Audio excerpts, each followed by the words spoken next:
deep dive interviews with music gear inventors, builders, creators, and tone chasers. The Gear Gab podcast with Eric Dahl uncovers the behind-the-scenes stories of the music gear that inspires us. And now, here's your host, Eric Dahl. So happy to welcome to the Gear Gab show. Many of you already know him. You've seen him, all over the internet. Of course, all over the NAMM show. He does such a tremendous job representing all of us, the media involved with music, and certainly all of the music gear vendors and people. I've got John Mlynczak, from the president and CEO of the NAMM show, John. And I got to thank you so much for joining and just talking about everything that's going on great with the NAMM show right now. Oh, Eric, it's such a pleasure to be here. I mean, gabbing about gear is our favorite thing to do over here. So this is a perfect conversation to have. Well, and I told you, John, I was doing all the prep to have you on Gear Gab, and I did not realize, and I told you this before we started the show, how impressed I've been since you became the president and CEO of NAMM, National Association of Music Merchants. How much you've elevated the show in the past 3 years, but also you have an extensive background in music education, also working with Hal Leonard, where you and I first met, and you're a brass player. Guilty as charged. Don't hold it against me. Well, These are secrets that you've been hiding from me the whole time. It's like going, I just like you for what you were accomplishing, and from when we met, years ago, I didn't realize what pedigree and background you had with the masters and all of this, and yeah, it's been fun. You don't realize you go through life and you perform music, you teach music, you try to stay on the cutting edge of technology, and you learn about the industry. I didn't realize that all these things would actually converge and be used all at once, which is actually pretty cool to use like everything you've done in your background and still have a million things to learn every day. It's a pretty wild ride. well, and that's one of the things I think that's impressed me most, John, about you. Also, just trying to elevate everyone, bringing all of us together, certainly at the NAMM shows, but also, I think what gets forgotten is the amount of legislation that NAMM works on and the amount of education, which is also very important as well. From NAMM Next to all the other initiatives and everything, there's multiple prongs of NAMM. Like a lot of us, myself included, think of NAMM, John, to where it's like, okay, it's the event we attend. It's like, it's like one of my favorite times of the year to, and I told you, I book a meeting every hour. I come in for the media day, and I'm scheduled with all of these different music gear vendors and people and all that. But there's much more to this with NAMM, right? That's a good place to start. Yes, people hear NAMM and they think the NAMM show. We're actually very careful internally to talk about NAMM, the association. The NAMM show is the event. And I'll tell you what's interesting is that the busiest time of the year for a lot of us is actually now, is the other 50 weeks of the year. The NAMM show, we're obviously extremely busy that week. The week or two before the NAMM show, there's almost this like eerie calm that comes over the office because everyone knows what to execute on. We know what's coming in the week ahead, and we can just get ready and focus on one thing. The rest of the year, it's like planning the 27 show and the 28 show right now, vendor contracts, all the different things that go into it. We're working on all the various partners we use. We have an event in Europe. We have an advocacy fly-in. We're doing policy. We have NAMM Foundation grants, best communities.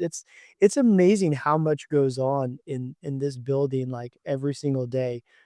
It's always something, but it's our job. We don't exist just to put on a trade show. We do the trade show because it's part of our mission. I mean, our mission is to strengthen the music products industry, and gathering everyone once a year as a global industry is essential to strengthen an industry, but also be in that, forefront of policy, be in the forefront of growing the market and what we do through the foundation and all the other work we do for members. It's a lot, but everyone in this building just loves every minute of it. Well, and once again with you, John, it seems like everything in your career has kind of led you to this moment, to this past 3 years of heading this up. And what I appreciate as being a media person and coming to the NAMM show and staying up with NAMM all the time. I get the emails, I go to the website, I use the app. um, but is the enthusiasm. And also, like you said, that I think a lot of people forget about the global, it's not just the United States. I mean, when we come to a NAMM show and certainly everything else and the other shows, um, you're talking the global village, like Marshall McLuhan once said, to where, you've got Germany, you've got China, you've got all of these different countries bringing in music gear and also involved in the NAMM organization as a whole. Yeah, I mean, our industry, I happen to be up on the statistics now because I'm getting ready to testify on this to USTR in a couple next week. But our industry is, the US represents 44% of global music products industry. And when you have one market that big, you obviously need an interconnected global supply chain to serve that market. In addition, you look at like one of the US's greatest cultural export. I mean, it's rock and roll. And you think about like, if you travel the world, you hear like music globally, there's so much influence from American music around the world. And of course, American music was created with global influence. So it just kind of keeps going around in this circle. But, I don't see any other way for our industry to be anything but global.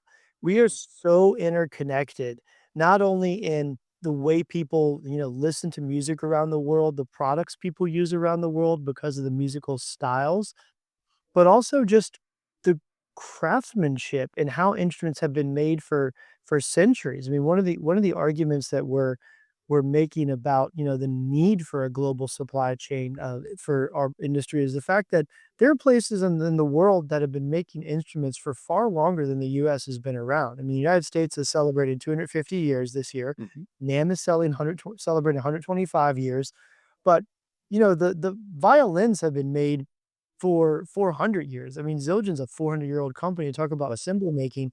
You go back to like the history of like drums and even, there you have generations of people around the world who have made products and their components. I think it's the beautiful thing about music that it really, unites us and we work together globally. So one of NAMM's biggest focuses is being, a global music products association. We have members in 92 countries. We have 122 countries visiting the NAMM show. It's it's a global organization, and we're demonstrating that through other events. You mentioned, we're putting on an event in Amsterdam in, gosh, 8 weeks, Wow. NAMM Next Europe, and then we're doing NAMM Next Latin America. So we did this in Nashville a couple years ago. We went online last year due to the tariff, pause and everything going on then.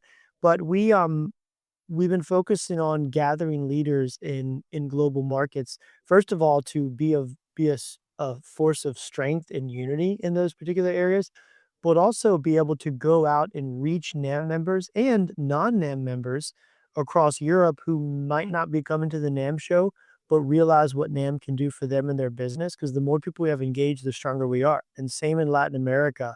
We'll also, we'll expand in the years ahead to other regions around the world, and of course, put these events out in the US. But these kind of touch points really, really matter year round.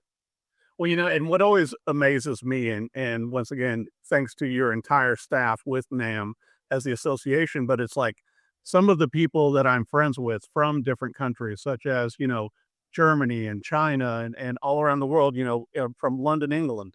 I only see them once a year at the NAMM show, because that's where we all converge and we're all there for the same reason, John. We're there because we have a love of music, we have a love of music gear, and to me, the fun part has always been the acts of discovery.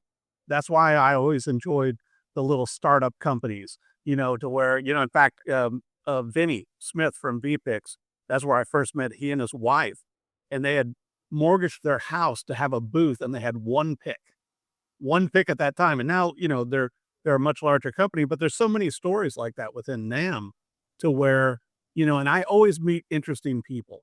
When I got to speak with Tom with TKL and Larry with Fishman this last year, it's always, it broadens you. But I think people forget about, like you were bringing up, the legislation and the education. And I feel like I never have enough time to attend like the sessions I want to do also, because I'm meeting with all of the vendors and I always want them to tell me, it's like, okay, why is this new guitar, pedal, amp, software, microphone, why is it the latest and greatest today? Explain it to me, show it to me. And then I don't get the time to attend the many sessions that NAMM offers also. Yeah, and you're such a NAMM pro. I love I don't even need to be on the show. You could just actually play. You could play me and the host because you say it so perfectly. Just get a little John face and just be like, but you're right. You just gave a really good example, Eric, of the power of the NAMM show because yeah, like you can sit down and have a conversation with Larry Fishman, who of course, 1985, he's winding coils in a basement in Cambridge, and now he's pickups almost every guitar, and he has that established story in longevity industry, but he's right there accessible, always innovating the next thing. And so that's a really good example who you mentioned, like who you can see at the NAMM show at the same time. Someone like a VPIC that's starting from the beginning. We still have about 300 new companies exhibit at the NAMM show every year. We still are that startup, that entrepreneurial dream of companies trying to get into the music products industry as well as have, go see a session with Paul Reed Smith talking about what he's learned for 40 years. We think about that a lot about like legacy established companies, large brands, small brands, startup brands.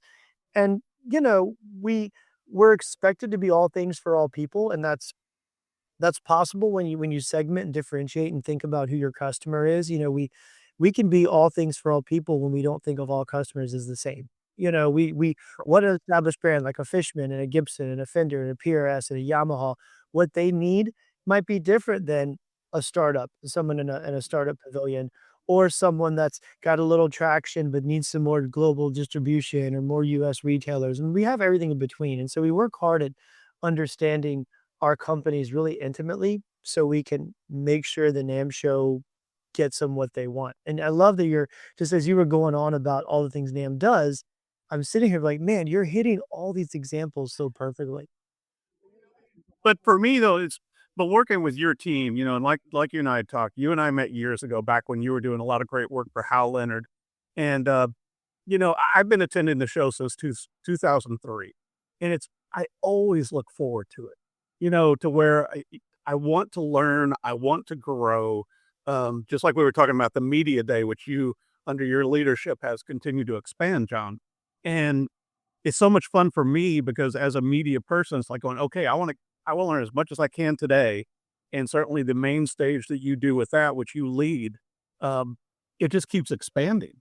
And the show, once again, coming out of the pandemic, to me has been in an expansion mode to where in the Anaheim Convention Center, I really have to, I've got to think about my schedule. I build out an itinerary and it's like going, and I know I'm going to walk 9 to 10 miles a day, but it's like, okay, do I have to go over to the other building where the audio is? It's like, because you guys are utilizing so much space within the Anaheim Convention Center and just trying to navigate everything. It's like, and you'll see somebody, you want to stop and say, hey, but it's like going, I got to get to a meeting.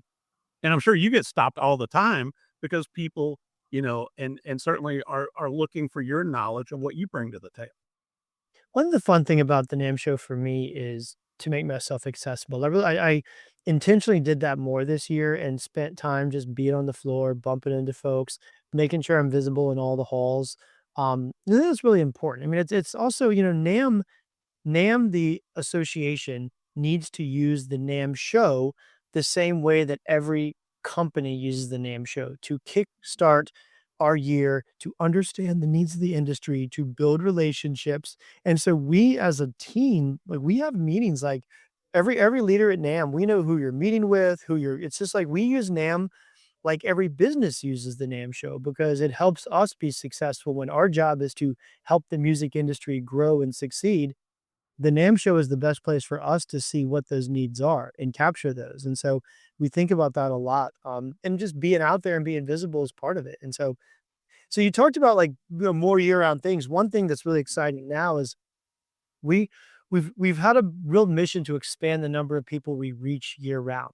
So we have a new member dashboard. It's been soft launched since the NAMM show, but we're about to really run a campaign to amplify it in a huge way.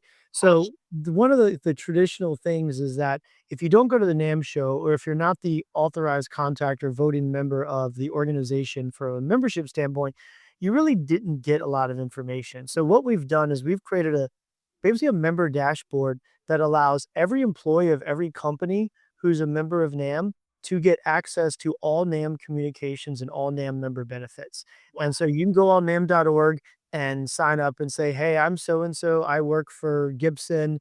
And, obviously an admin at Gibson's going to have to approve. So not everyone can just say, I work for Gibson. But as just an example, we've created this employee admin relationship because we believe that there are hundreds and hundreds and hundreds of employees at these companies that want to just, first of all, access NAMM as a content provider. We have 12 email newsletters a month that go out.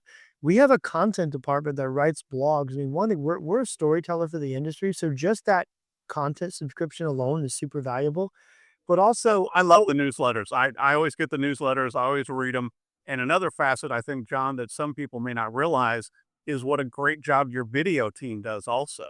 It deals with some of the historic, stories with some of these people. And unfortunately, we've lost some of them over the years that started some of these companies. But I mean, there's a whole wealth of knowledge just with the video content. huge. No, you're absolutely right. All that video, and also speaking of video, we've also taken the NAMM show is also a content generation platform for us. Again, how do companies use the NAMM show? Content generation. That's what you're doing. Busy, busy, busy for all days. So we actually now have all of the top NAMM U and Tech Track and other key sessions at the NAMM show panels. We have them available on NAMM.org as a member benefit. So one of the things is NAMM members can access videos of all recorded content from this NAMM show and past NAMM shows. Also, all of our regular ongoing webinars that we do all year round. All of that's available, and all you have to do is work for a member company or be an individual member. So we've tried to make the NAMM show a content generation platform for us, but give value to companies year round. So if you're at a company and you don't get, selected to travel to Anaheim and go to the NAMM show, you can still access a lot of what happened. And so we've been doing more with technology, the new app, to make sure that people around the world can still get part of that vibe and still get benefit. Brands at the NAMM show can get exposure beyond, just who's at Anaheim, which is already a lot of people. So I'm glad you're seeing all of this, because the idea is that we're supposed to be the, trumpet joke coming, bear with me, mouthpiece for our industry to proclaim, to trumpet the great works of our industry. I love these dad jokes. You can keep these rolling all day long with me, John. The brass puns go very farther. Higher thoughts. I was going to bring up though with NAMM next, to where I attended the one that you had here in Nashville, and I found it eye opening. To hear the leaders of the industry up on stage talking about issues, and I'm just sitting out there absorbing it all. It's great time, to learn and gather information, and certainly like you talked as well, John, that where your business model, as a producer of music equipment or software or lighting, just all the facets, being able to use the NAMM tools to do that better. I know with myself, even, you and I, knowing each other for years, to where, doing a TV show and then launching this podcast, certainly a learning curve, because I'm doing this out of my guitar room in Nashville instead of in a studio like I do the Rock&Review. And so, but now when I come to the NAMM show again, I'm going to be looking at those products, and certainly with the media area that's set up as well, which is incredible, with JBL, to where it's like, I plan to better utilize that space, because there are assets at NAMM and with the NAMM content, with the association. I don't think everybody knows about all of them, John. Yeah, and it takes a while. Look, we have board members that spend 3 years on the NAMM board that finish and be like, wow, I think I know half of what NAMM does now. And it's really important. And it's important work. You think about what NAMM does, again, as an association. A lot of times association work is not the awesome, fun, rock star, front of stage part of it. But it's definitely everyone who set up the stage and made sure it's safe. And like, if they do their job, you don't know it. If they don't do their job, the stage collapses. So you think about the unsung heroes of the back line and the setup. I mean, that's what policy and work really is as an association. We have to build and make sure the stage is there for the music products industry to succeed. And that means federal funding for education. That means exclusions against harmful tariffs that are burdening our industry. That means understanding compliance issues in Europe that could affect ability for retailers to sell musical products based on packaging, et cetera, et cetera, et cetera. We work on all of this, and if we do it right, maybe the industry just keeps growing and no one knows, but it's important to engage and inform as much as possible. Well, and I think also it speaks to your background and your degrees to where and you and I are both big believers in music education. And I've always said to people that have approached me, it's like everyone should play some kind of instrument. Mhm. I don't care if you play it well or not, but it playing instruments betters me as a person. I think it betters all of us and rounds us out. Boy, it Sure. humbled us, that's for sure. Daily, especially with some of the other people I interview. It's like, oh wow, I really should learn my instrument better. But with these kids though, I think it's such an amazing time to give them another focus, John. Other than being on their phones and things like that and tablets, whatever, to where I think you and I, are testaments to that. You grow as you practice and learn an instrument and also get to join other like-minded people in playing music. Well, it's funny you mentioned that. So one of our many initiatives right now is careers.nam.org. And we have a career site dedicated right now to a Consider a Career in Music campaign. We've been going to school counselors nationally at the state level, engaging uh, dozens of other organizations to go out and do this work. Our members, where we're going out and talking to high school and college students about why music is a career path. So your traditional arguments, music makes you a better human. Yes, music teaches you skills about performance, about collaboration, like humility. There are areas, teach you how to practice, teach you how to learn. So we're making musicians, we're making well-rounded humans, but also music is a career field. I think one thing we learn as adults, I certainly just feel blessed by this every day. As adults, we all have a job, and we if you add up the awake hours, the actual amount of hours a day that you're awake functioning, you spend more time at your job than you do with your family. Then you take sleep time out. You're at your job, your coworkers, what you do in life. And there's something magical about getting to the end of a work week or the end of a day and saying, yes, I was accountant, I'm a software developer, I'm a repair technician, I'm a manufacturing, I'm, any job, I'm a leader, I'm a marketer, I'm a salesperson, just roll after roll after roll, countless roll.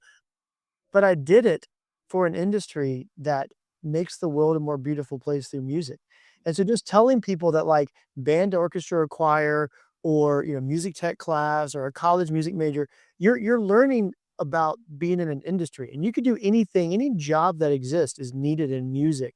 And our industry is full of jobs, it's full of passionate people. You come to the NAMM show, which is the gathering of our industry, and you feel the love and passion of an industry. Like just working in that is really magical. And so we want to get to a place where people understand I want to work in the music products industry. I want to devote whatever skill I want in life to an industry that creates more music makers worldwide. And that's just a really cool thing. So careers.nam, we're launching a free internship promotion site coming in the fall. We're launching the industry's first comprehensive job board later in the fall. So we're building all of this out now because NAMM needs to be the center of careers and get more people in our industry. So growing the workforce in our industry is to us is equally as important as growing the number of music makers for our industry to serve. So we actually just adopted new vision, mission, objectives at our recent board meeting. This is hot off the press, Eric. You're like, wow, to have this press release just went out, I think Friday. So not even 24 business hours old. Um, but we adopted a new set of objectives founded around a framework called Gather, Serve, Grow. So our objectives are essentially gather the industry, serve our members, and grow the industry. And if you think about it, it helps us align on yes, the NAMM show is a gathering place. Someone's got to say, hey, industry, you need to come together. And that's why, the industry in Europe is not coming together until NAMM said, hey, NAMM Next Europe, let's come together. So NAMM is the gatherer, the one that says, hey, we have state level advocacy. We have 50 states trying to figure out how to do state level advocacy. Support Music Coalition. Let's gather everyone and let's focus on a need. but also we have to have a service mindset. And so we think a lot about like how do we serve our members? What do member companies need right now to make them successful? Because we are, they say about nonprofit, for-profit work. The real difference is about servant mindset. It's not about, what you do with the money at the end of the year if you pay taxes or not. That's not nonprofit or for-profit. It's about service mindset. We have to prioritize what we do based on the needs of what NAMM member companies need. And that's the service mindset that helps us. But at the end of the day, if we're growing the industry, if we're making more music makers worldwide, everyone's happier. So you think about NAMM Foundation grants, scholarships, the workforce development pieces we're doing, and so this kind of gather, serve, grow framework helps us really align on what we do and why we do it, and helps us focus on what I like to call what only NAMM can do. Because there's a lot of things that people want NAMM to do, and there's a lot of things NAMM could do. But like any business or organization, you could take on 50 initiatives at one time and move all 50 1 inch down the field over a year and not accomplish anything, which is a common pitfall of a lot of organizations. We want to do everything because we're musicians and we're ambitious and we want to do it. But if we focus on what only NAMM can do for an industry, like NAMM's the only one that can say we're all going to gather in one place annually. NAMM's the one that can speak on behalf of an entire global industry to the USTR about the impact of tariffs in our industry. So we have to stay focused on what only we can do. And it's been really, I think that's where you mentioned like energy and passion. It's this NAMM team has been doing all of this stuff for decades. It's about focusing in the areas that have the most impact. Like, what are the 3 things we can do that are most impactful to like put points on the board for our industry every single year? And that's gather, serve, grow for us right now. And so that's been a really good, it's taken us 2 years to get there and really figure out what is NAMM's purpose in a post-pandemic world. And I think we're there. I think that's amazing, and I think that having those 3 pillars are also a great idea because, like you and I know with business, you can't, if you focus on too many, you don't accomplish any. Mhm. So you've got to be able to narrow it down to three areas or 3 buckets that you go after, and it made me think of it too, John. Certainly over the years, writing for the different magazines and everything, I usually try and find some of the more up and coming companies because they need the most help. A lot of the big companies, the Gibsons, the Taylors, the Fenders, all of these, yeah, they're going to do well. They exist, Marshall, all of those.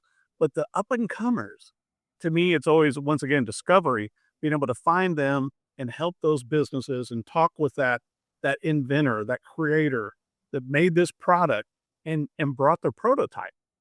They bring their prototypes to the NAMM show, and it's like going, yeah, it's like I said, so when are you gonna? Well, once we get the orders, and it's like that Yeah. is NAMM to me. Yeah, it's gotta be, and that's again, that's an opportunity to grow a business, that's an opportunity to gather and get the right people in the room, and so, no, we're really excited about a lot of the work. I mean, some of the key work right now, I mean, we'll be in Washington, DC, May 10th through 14th. I'll be there May 8th testifying on the, tariffs, and then I'll be back on the next Monday through Thursday. We're sending a delegation of over 100 NAMM members, um, over 16 partner organizations. We have 32 first-time delegates, about a third are first-time advocates, 2/3 are returning. We have NAMM members that have done this for all 20 years we've been advocating. Wow. This year is the 250th anniversary of the United States, the 125th anniversary of NAMM. It's the 20th anniversary of the NAMM fly-in. And so That's this year incredible. we're excited to not only advocate for continued funding of music education, we have about 50 of our 100 delegates doing strategic meetings on tariff impact, where we have particular districts or members of Congress that are on special committees that have influence over these type of things. So we're being very surgical on that as well, but also just really amplifying the efforts. You'll see more posting, more media around this. We have Miss America 2026, Cassie Donegan joining us. So the Miss America organization has chosen NAMM as their week to promote that cause as well. So we have a very American forward calls for lobbying in the U.S. Congress, which really helps. We have Queen Cora as another celebrity, of course, drummer of Prince, Beyonce, etc. So fantastic celebrity artist. We're also the premier sponsor of a new event in DC called the Congressional Record. So the end of our fly-in is going to be a NAMM sponsored event that brings together members of Congress to play music on stage. The one thing that unites member of Congress is performing. And actually, there's some members of Congress that really have some musical skills. So bipartisan bands getting up there playing together. So you get 100 delegates, 16 partners, artists, Miss America, everything lobbying all day for the power of music education and the power of our industry, and culminate the day with bipartisan performances in the Capitol building about coming together and the unity that music brings. Right. This is an unbelievable year for us. I mean, this is gonna be one of the best NAMM fly-ins we've ever had, and I think it sets a new bar for what advocacy means for this industry. Well, and it's so amazing, and once again, with everything that you and the NAMM Association are doing with the tariffs, meeting with the government, going to Capitol Hill. And also, you and I both know, I know, in the coming weeks, I'm attending some sessions here in Nashville concerning AI and music. And so, a lot of people are, you hear people that are worried, you hear people that are not worried, but it's, and not to put you on the spot, but, what do you think on this with the conversation with AI technology and music now? Oh, that's absolutely. That's a big topic as well. Look, NAMM for 125 years has existed to help gather and lead our industry through times of change. And I think that's where these pushes come. That's is where the end of what's best for the industry.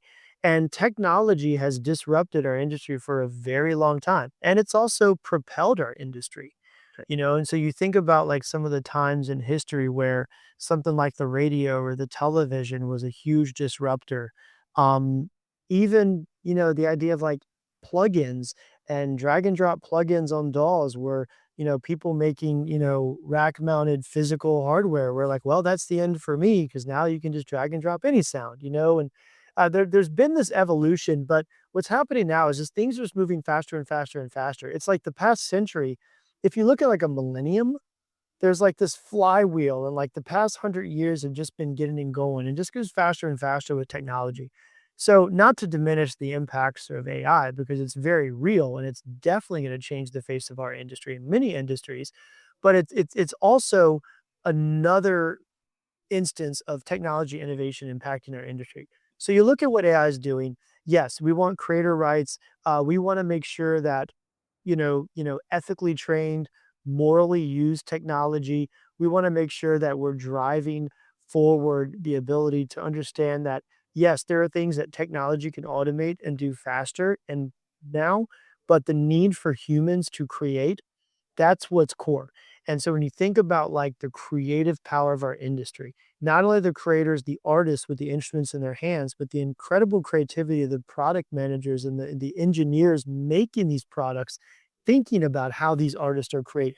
We're an incredibly creative, passionate industry. And AI is a tool that allows us to move faster. And yes, there are areas where AI is going to propel us more forward. But at the same time, I will tell you, looking at the past 112 years of history, avoiding change has never worked. Embracing and working together to make sure that we as creative humans can be more powerful creative humans using a new piece of technology and a new tool in our tool belt is where we've always been successful as an industry. And so that's where NAMM really leads. Let's have more topics on AI at the NAMM show. Let's look at these products. Let's have real conversations of what they're doing. But let's also make sure we see the evolution of, the experimental phase. So you think back in the 80s, I'll use an example, like the Lynn drum machine, the first of the early 80s. We still talk about it. That thing was the first drum machine that used real samples that came out, it was live drum samples. What is that? 1 year later, people are trying to take those samples and actually edit them and try to, remanage them to something else. So it was one of those things. There was an experimental phase of drum machines and MIDI and samples. The 80s were that. it was an experimental phase of technology, and some music took it too far. Some great music came out of it. Some maybe not so great music came out of it. Some products came out of it that lasted a year and a half. But there's an experimental phase of new technology, and I definitely think we're in the AI sense of that. And if you take a longer look, don't get too stressed out about, wait, I saw this new AI thing that's going to take over. Well, if you look back to how this has gone before, there are experiments that fail and there are experiments that lead to happy accidents that actually lead to something else, which might be more successful. So you have to give it time, but you also have to know that keeping the creator and the human that's driving innovation and the human that's listening to music on the other side, keep them at the forefront. Technology will never replace those humans. The day there's AI bots creating music for AI bots and listening to AI bots and humans are out of the picture, then we can worry. But as long as humans are going to concerts, playing music, experiencing music, we have a place for human-centric music making, and we have to make sure that's how we're using all of these tools. Well, and I think your example was so great, John, talking about the '80s, and certainly I remember going through those early drum machines and the early, chord polysynths and all that kind of stuff. And now, once again, I'm sure you'll find it funny. I had Thomas Dolby in studio, and I was like, well, what are you taking out on the road for keyboards now? He's like going, yeah, it's pretty much all plugins now in his laptop, and he still, will use like a Juno and stuff like that. But it's like he's still using technology and he's still creating music, and it's still like you said, John, it's the creation. It's like I don't want AI or computer or anything to take away the creation of music and what I enjoy of creating and playing a songwriter around and stuff like that. We all have to have those outlets still. And it will try. Look, Mhm. there are always humans are gonna try everything. They're gonna try. They're gonna try to replace with AI. Look, in 1901, 52 piano dealers gathered in Baltimore to form an organization, or actually in New York. They gathered in New York to form an organization because the player piano was threatening the piano business. And player pianos, get this, imports from China were hurting American business. That was in 1901, and we gathered to try to solve that problem.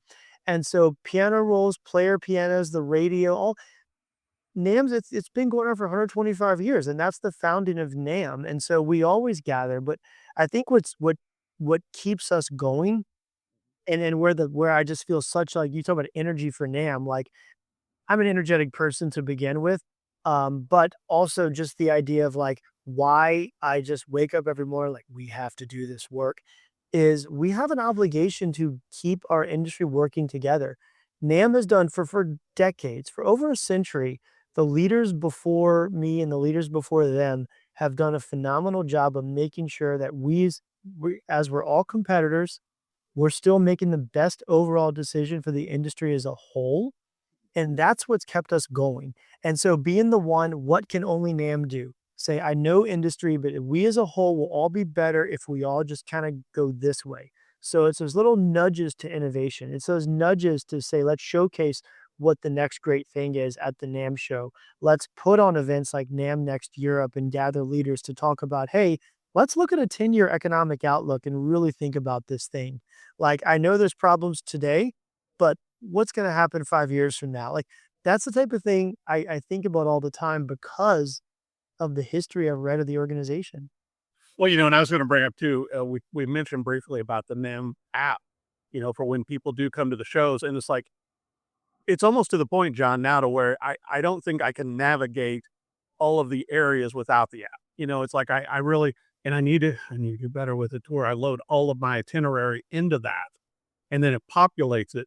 But it's like all the breakout sessions. It's like, when you come out to get a coffee or a sandwich or something, and there's somebody interesting out front holding a session at the Anaheim convention, and it's like going, oh my gosh, and then you just stop. You stop and listen for a while, but there's so much of that going on around all of the buildings, around not only the spaces, within NAMM, but other things that NAMM is a part of. It seems like it's just like expanding exponentially again, which I myself am thrilled to see because we know during the pandemic, things got, instrument sales went up, but then, nobody could attend the NAMM show anymore. Yeah. Well, so what if, speaking of AI, what if your app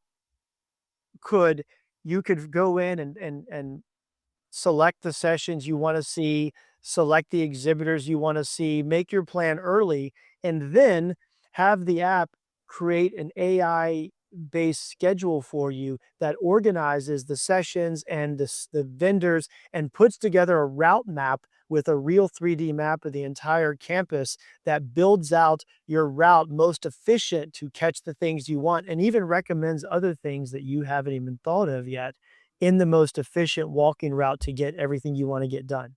That's amazing. Because that's coming in 2027. Oh my People are gosh. staying on the forefront of technology. Like, we're using technology and AI at NAMM to make a better experience. So that's, again, that's a new feature that we're going to be launching in the app in 2027 so that attendees can say, oh, I like this stuff. Oh, have you thought about that? Hey, I have 2 hours free. What should I be checking out in these 2 hours? Here's a recommended path.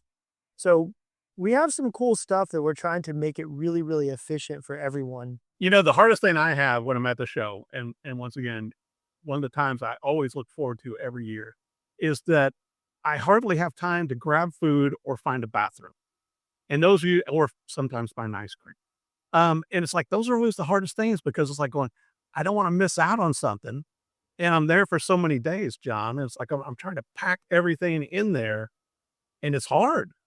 And plus, what I'd like to be able to do, and I would recommend this to vendors, is to where, a lot of times they will scan our badges, right? So they know, okay, Eric, you're here with Rock&Review or Worship Musician or whatever. I would like to be able to scan their QR code and load that into my app so I can remember the product I checked out. Yeah. So one of the new app feature, we're really going out to brands in the app. There's these digital brand opportunities. So what we have is the opportunity for that vendor, when you click on their booth in the app, to give you direct links to their new release, direct contact forms. So that's a new opportunity for vendors. So we're going out to all the exhibitors over the summer and saying, hey, load all this stuff in your app because people can click on you. And not only people at the show, we expose the map to anyone that wants to check it out.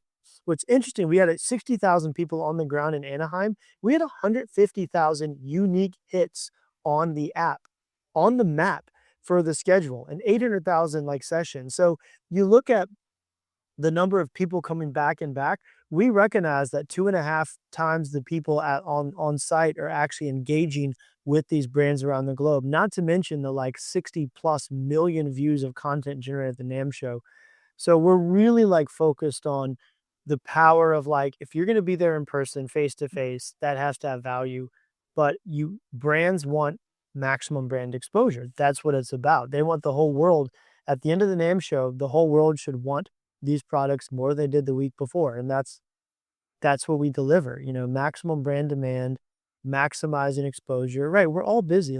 What AI is doing is forcing us all to work a lot harder and a lot faster, and quite frankly, for the same dollar. And, anyone in business right now, it's how's it going? Working harder for the same dollar. Cool. Same. We all are, but I think that's, how do we do that more efficiently? How can NAMM help? And again, back to that service mindset, what do our people need? They need to be more efficient than NAMM show. That's where we focus our feature set. That's where we focus our energy on. And for me, once again, with the media angle on NAMM, which, you and your team have always been so great, but it's a lot of times from the vendors and the companies, I have a harder challenge getting the press releases or the images, or if I have to turn around a fast piece for a magazine and give them my top 5 that I saw at the show, I need images and I need access now, as soon as I'm back home from the show, in Nashville, it's I got to get articles out. I got deadlines. And I think that's always a hard part because then, as you and I know, John, and they've been at, in Anaheim for 2 or 3 weeks or whatever, particularly if they've come from out of the country. And a lot of them go on vacation the week after. So then when we need the content, it's not available. Yeah, I think a lot of people are tired after their week at the NAMM show. I can attest to that. This year I went to Illinois and then Barcelona, right? I traveled for 2 weeks after the NAMM show, and it was, not recommended, but no eat great, right? Yes. Just have to buy I always have to buy new tennis shoes before I go, and, anytime it's like, that's when I'm buying new tennis shoes. Oh, it's so funny. People like usually pre-NAMM show, I do a lot of these type of interviews, and people always ask, "Okay, what's your advice to a first-time NAMM attendee?" And of course, this year I'll plug the app and the AI and all this stuff around there. But the real thing this year, just wear a different pair of shoes every day. Get your shoe game on. Get yourself some of those big waterproof Band-Aids for the blisters. Like, that's the thing you don't think about, like the sheer amount of walking you're gonna do. I run. I seriously, and I'm a runner anyway, but I'm running like 10 to 12 miles every weekend. And right before the NAMM show, I'll just do a really long run and get in all my miles, long cardio. Just because I'm gonna be doing 10 to 12 miles a day on my feet. And so I actually physically prepare for the NAMM show as well as mentally and emotionally. It's just part of my January ritual. I do the same thing, it's so funny because people always ask me, it's like, "What should I bring to the NAMM show?" 'Cause, like, my first time here or something like that. I'm going, "Okay, you gotta bring a thing of hand sanitizer, Mhm. bring mints, and Yep. bring a refillable water bottle." Besides the 2 pairs of shoes, and also possibly a raincoat or something like that, and also bring a backpack, and make sure you keep it empty before you go on the floor. Only carry what you need. And, like, now I'm carrying, like, one of the stands, one of the baton, camera stands, and if I come in and I'm doing the podcast there, I'm probably gonna be carrying a lot more. But you really have to be mindful. I mean, it's like you're going on a music gear expedition, John. Well, that's what we want. We wanna create the most brand demand, the most excitement for musical products, and NAMM Week, really does that in a powerful way. And also, just for your listeners, like, you go to NAMM.org, sign up for all the newsletters. If you work for a NAMM member company, sign up at NAMM.org, create an account. It'll ask you what company you work for. Just type it in. You can find it in our database. Get linked up to your company because you can get access to everything NAMM offers as an employee of a member company. We really want to reach more people in this industry. And there's a ton of things, and there's way more that have even gotten. There's mentorship programs. If you're a young professional under 40, there's an entire young professional. There's women of NAMM you can get involved with. Like I said, the careers, the job board, the NAMM U sessions. We've got data, the insights, the global report, market analysis, all kinds of things. So it goes on, but like we want NAMM to be a resource. Like my dream is like people get hired in this industry and you get your sort of HR list. Here's your email login, here's your password, here's your blah, blah, blah, and here's your NAMM account. You're part of our industry now. So here's where you get access to industry information and news. Like we should just be part of that fabric of our industry. I was gonna grab back, John. I can't reach it, but I actually have my last NAMM show badge hanging off a guitar stand back here, and it's like going, I don't know how many NAMM show badges I have from over the years, but it's like, it's always fun for me, besides the people, besides the knowledge, besides the music here, but being around like-minded people who Mhm. are who are creators, who are musicians, and who really are passionate about this and wanna grow. Because, I mean, you don't wanna be stuck, so that's with the technology and with everything else and even the new products, it's like going, "How is that going to help a young person play? How is that gonna help somebody in a praise team or, with all these different facets of the music gear, what will it do different and better?" And I think that's the excitement to where when people, will reach out to me and go, "Well, what's the coolest thing you saw at NAMM?" I'm like going, I can't narrow it down to one. One is hard.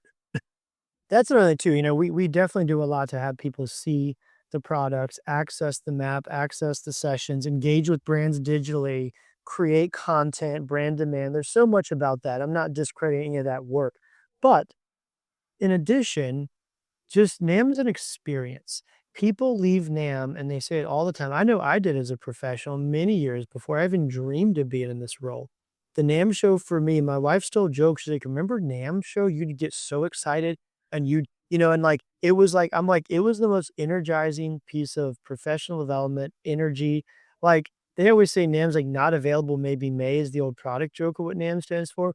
Honestly, it was like I had energy to May. Like I'd go to the NAMM show and I was fired up all the way through the rest of the year. Like I knew my direction, I knew my company, I had the right, like I've seen the energy of the industry, I talked to other people, I know where they're heading. It just drives the industry to a place, and just by the time that energy starts to wean off, you can look forward to the next NAMM show, and you can really start growing from there. So And that's for me, John, speaking of, one, yeah, as the sun shifts on me here. but also for me, people always say, why do you keep attending the NAMM show? And certainly, as it's like I pay for it out of my own pocket and with the media stuff. But once a year, I get to see these people and I get to meet new people and remind them, I'm your Nashville guy. Mhm. I'm the one covering, your guitars, your amps, your pedals, your cables, your microphones, all of these incredible products. This is the only chance you get to see them in person and not just on a telephone call, not just on an email or a Teams meeting or something. It's in person. And I think, John, what NAMM has done well and continues to do well and even better, I think, in the past few years is it's about the relationships. Yeah. And it's maintaining those relationships with other companies, with media people, just opportunities. The opportunities are there. People just have to, tap into NAMM to learn what they are. I agree, my friend. We're I mean, there's I think I forget who started. I know Joe said this, Joe Lamont, the president, and I think Link before him said the same thing. And maybe Link got it from Bill Guard before him. Who knows? But we're an association. We help people associate. Like we are a relationship organization. Like do not forget at our heart, it's about helping our industry associate. Like that's our product. We're a service organization. So, it means a lot. We think about it. It's a lot of you put a lot of great people in the same room, magic happens, but we work really hard at being very intentional and deliberate about a lot of things that happen, and we think about it. Well, speaking of which, I got to bring up real quick. My sponsor for the show, John, is the Acoustic Coffee Company. And so anybody listening or watching the show, if you put in Gear Gab into the website and you get your first order of coffee, you get 20% off, John. So there you go. That's my sponsor for the show now. Maybe I'll fill my Yeti with some acoustic coffees. I'm a coffee person for sure. Yeah, so have I. But I wanted to bring up again though before we wrap things up, John, with the legislation, with the NAMM next, with what you're doing in Europe with the NAMM Association. Um, for people who have not, really got involved with NAMM yet, what do you recommend? The website. I mean, how should they get involved and be able to learn more about what the NAMM Association does, what the NAMM show is that so many of us are a part of? How can they increase their knowledge and see if their company wants to be a part of it or if they want to be a member? What do you recommend? Yeah, that's a really good question. I think the first thing is make sure you're getting all of our content. First of all, is educating. You're going to learn about how should I get involved? What should I do? Educate yourself. If you work for a member company, you can sign up. You can sign up for our newsletters, our information. If you're not a member company, you can inquire about joining NAMM because again, the cost of membership is dollars a month when you think about the value of what you're getting, all year round. So I think it's really important do we have an individual membership as well? So if you're a professional working in the industry, maybe a contractor, front of house engineer, music educator, you can actually join NAMM as an individual now and get access. So I think first of all, like being part and just having that access, once you start seeing all of the areas that NAMM's doing, you go to NAMM.org, click on member services, everything's there, you can get information. But once you start getting a sense of it, if you're in Europe and you want to attend NAMM Next Europe, it's actually free for members. It's a member benefit. NAMM Next Latin America. Those are member events. You get badges as a member. NAMM members get badges to the NAMM show. They don't pay for the NAMM show. It's a member benefit. So I think really just make sure you're following along. The website has everything, but sign up because we're really posting all the time. Sign up for all of our social media channels. They're all on the website. You can search NAMM. There's NAMM Show and NAMM Association on Instagram. We have NAMM, same thing on Facebook. We're on Crawl X, TikTok, LinkedIn. Just I think really make sure you're following us because we put out a lot of information. I think it's really important. I think also, getting involved. If you want to get involved more, there's plenty of ways to do that. The dashboard gives a lot of that. But also rest assured, what we want to make sure that our industry knows, every company in this industry, every individual member, you're working every day to make your business successful and your life successful. And we want you to do that. Our job at NAMM is for you to be rest assured that we're taking care of the policies and the issues that allow you to worry about your business and focus on your business while we're out in DC lobbying against the impact of tariffs and making sure there's federal funding for music education and making sure states are coordinated on local education efforts so music education funding flows to make sure the workforce is being developed. So we have a pipeline of new solid workers, make sure we're granting music makers to create music in the world. Like we're doing all of that. And just knowing that that's being taken care of, we really hope makes you proud of what NAMM's doing and be proud to be a member and help support that work. And there's so much great stuff going on with the NAMM Association and with the NAMM show, and certainly I'm excited to see the new app with AI so it can help me even more maximize my time, because it's like, you know how it is. It's like I'm like going, okay, if I get my, if I get my coffee in the lobby and then I'll walk right down because you always have to get the right hotel so you don't have too much distance from you and the show. But I'm gonna have to have you back on when we get closer to the show coming in 2027 in January in Anaheim. I think you're gonna have to come back on again and then also fill us in on all of the legislation. And I'm sure you're gonna have more amazing things to talk about also, John. You are one of the busiest men in the business, and I'm so glad we got to have time with you on the show. Oh, thank you, Eric. Yes, I'd love to come on pre-NAMM show 27, talk about all the new and exciting. We'll do that in the fall.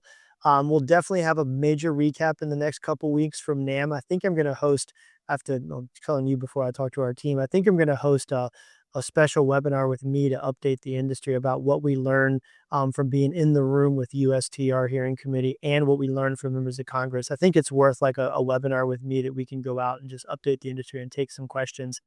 So look out for that in the coming weeks after we get back from DC. But yeah, a lot happening. Stay involved. If please be involved. Our NAMM team's here to support you in any way. And it was so great to talk to you today about all the fun stuff we get to do. I'm busy, but I'm having fun. So that's good.